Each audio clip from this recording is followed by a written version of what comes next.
It's not your conventional smartphone box, it's way bigger. Sliding it out, we see it's divided into different compartments, but first we get the phone. Inside one of the smaller box, we get a 45-watt charging brick. Inside the other box, we get a Type-C cable and Type-C wired headphones. You know what that means? Still inside the box, we get a SIM ejector tool, a 12-month warranty card, and a case that has a trick up its sleeve. It's great. It's a matte finish and it feels really nice in the hands. The ring around the camera bump can open up, which can then be used to prop up the phone when watching videos or movies. That's well thought out.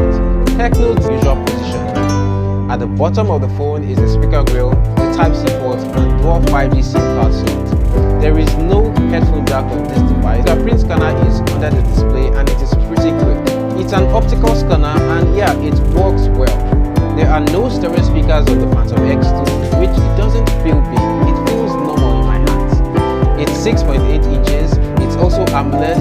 It has a 120Hz refresh rate and 1080p resolution. The display feels very smooth and fast, perfect for gaming. It's a sharp display, but I don't like the colors and contrast. I feel it needs more contrast and saturation.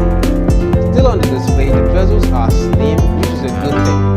The display also gets pretty bright. I was able to use it outdoors under the HIOS 12. There are still tons of bootware apps, but I did not see any ads while using the phone. Well done, Tecno. So this phone should get up to Android 15 if I'm not mistaken. Performance on the Phantom X2 is the main highlight for this is the 9000 built on a 4nm processor. This phone feels like a proper flagship device. There is no stutter or lag on this device, just smooth and quick. Here are the Geekbench scores: 8243 for single core and 3959 in multi-core. This phone did better than the Samsung Galaxy S21 Ultra in both single core and multi-core. Now, pair this performance with a 120Hz display and you have yourself a solid gaming device. Power battery. This can easily last you a day or even 2 days on light use. And we also get really fast charging, 45 watts of fast charging, which will get the Phantom X2 5G from 0 to 100% in 60 minutes. Camera, a 64 megapixel rear camera with OIS, a 13 megapixel ultra wide, and a depth sensor. Now up front is a 32 megapixel selfie camera.